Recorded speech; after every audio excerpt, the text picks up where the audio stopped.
There is a town in northern Norway that does not exist anymore. Not because it disappeared, because every map that ever showed it was deliberately destroyed. The man who destroyed them was a cartographer named Emil Voss. He spent 40 years drawing the world, and in the autumn of his 68th year, he found something the world was not supposed to contain. He never spoke about it publicly. He never returned to it, but he wrote it down, all of it, in a journal that survived him. This is the last story he ever told. Emil had spent 40 years drawing the world.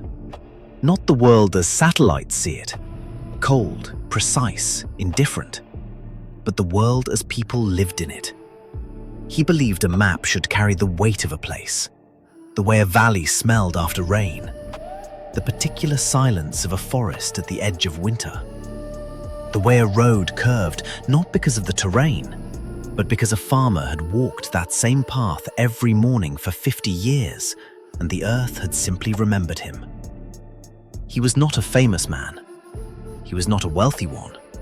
But cartographers who knew his work spoke of it quietly, the way people speak of things that unsettle them slightly, even as they admire. His maps were too accurate. That was the only way anyone could describe it. Not in measurement. GPS systems could beat him on measurement, but in feeling. You could look at an Emil Voss map of a place you had never been and know it. Not the roads and the contours, but the character of it, the mood of it. People joked that he must visit every location in his dreams. Emil never laughed at that joke. In the autumn of his 68th year, Emil took a commission he had not sought. A letter arrived at his home in Oslo, handwritten, which was unusual, on paper that felt older than it should have. The sender identified themselves only as a historical preservation society based in the northern province of Toms.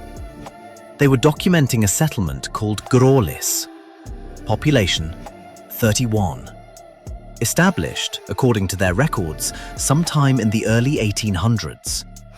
They wanted it mapped before the last residents were gone. Emil almost declined. He had not traveled for a commission in 11 years. His knees were poor and his patience for cold weather had thinned considerably. But something about the letter stayed with him. He read it 3 times over 2 days. On the 3rd day, he packed a bag.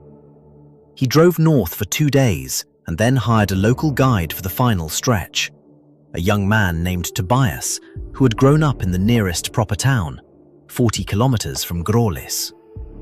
Tobias had heard of it. Everyone in the region had heard of it.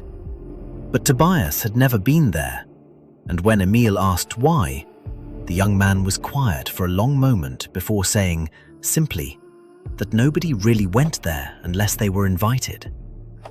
Emil asked who had invited him. Tobias looked at the letter Emil showed him and shook his head slowly. He said he did not recognize the name of the Preservation Society. He said, carefully, that he was not sure any such organization existed in Toms. Emil hired him anyway. They did not talk much on the drive. Tobias kept his eyes on the road. At one point, without explanation, he took a longer route than the map suggested, adding nearly 40 minutes to the journey.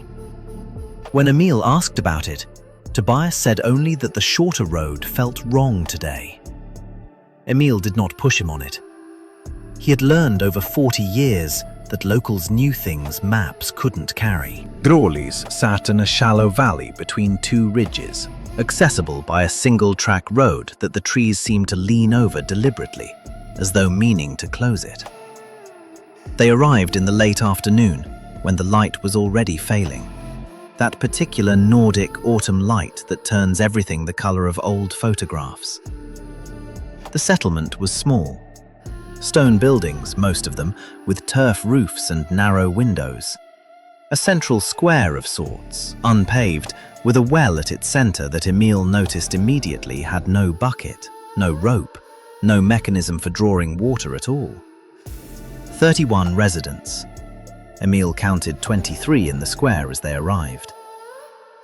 They stood watching the car with an expression Emil would later struggle to describe in his journal.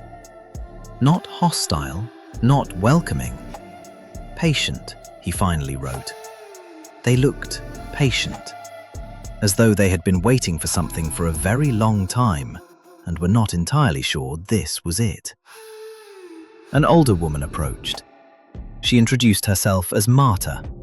She thanked Emil for coming. She showed him to a small room in what appeared to be the only two-story building in Grawley's and told him dinner would be at 7. She did not ask his name. She did not ask how his journey had been. When Emil mentioned this to Tobias later that evening, Tobias said he had noticed that too. He also said he had counted the residents in the square. He had counted 24. Emil wrote that down. Then he wrote something else beneath it, something he had noticed at dinner but had not yet said aloud. None of the residents of Grawley's appeared to be children. Not one. In a settlement of 31 people established over 200 years, there was not a single child at the table. Not a toy left outside a doorway. Not a small pair of boots by any entrance he had passed. Tobias slept in the car that night. He did not explain why. Emil did not ask. Emil spent 3 days in Grawley's. He mapped it as he mapped every place, on foot, methodically, with his notebook and his compass and the particular quality of attention that had made his work what it was. He measured distances, he noted elevations. He sketched the placement of every building, every path, every feature of the land. But there were things his instruments could not account for. The well in the square cast a shadow in the wrong direction at noon. A small structure at the northern edge of the settlement appeared on his sketch one morning, and no resident, when asked, would acknowledge it. By every measurement Emil took, Grawley's seemed too large for the valley around it. On the second morning, Emil found his notebook open on the table, though he was certain he had closed it before sleeping. The page showing his sketch of the square had been altered. Not dramatically, not obviously, but the well had been moved. Slightly. Perhaps 2 centimeters on the page. He stared at it for a long time. Then he redrew it from memory and locked the notebook in his bag. The sketch had been moved again by morning. He stopped drawing the well after that. And the sound. At night, just beneath the threshold of hearing, a low resonance that Emil felt more than heard, in his sternum, in his back teeth, in the base of his skull. Not unpleasant, not exactly, but present, always present, in a way that made sleep feel less like rest and more like a door left slightly open. On the third evening, Tobias appeared at Emil's door.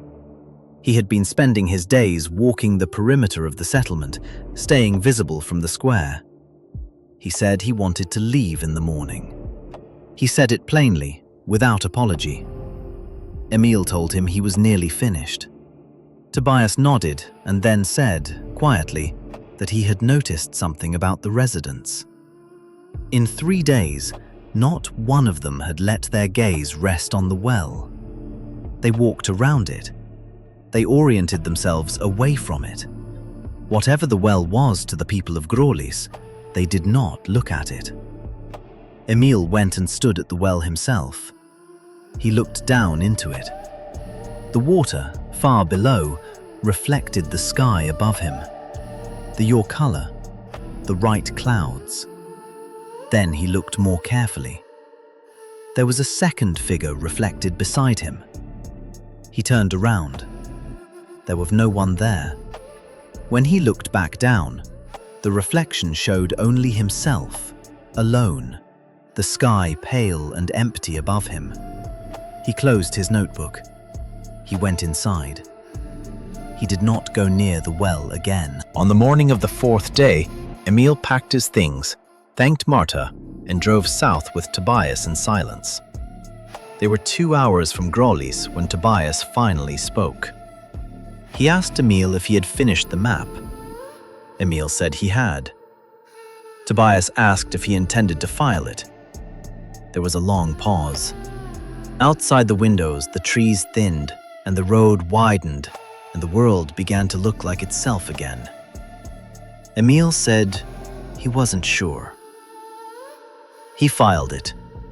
He was a professional, and he filed it, as he had filed every map he had ever made.